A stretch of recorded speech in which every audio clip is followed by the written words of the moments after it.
এই যে এখানে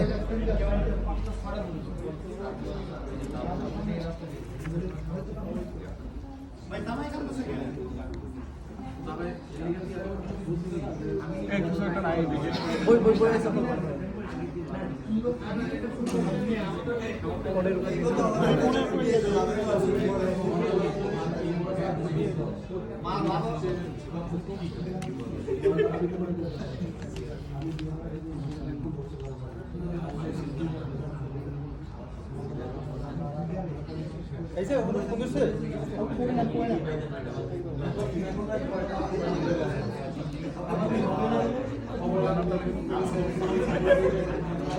क्या है भाई আপনি বাংলাটা পড়বেন আপনি বাংলাটা পড়বেন ওকে হ্যাঁ না আমি তো আমি খুদা পড়বো না আপনি এটা বলেন সমস্যা নেই পর পর ইয়ে দেরি করিস না আচ্ছা ওকে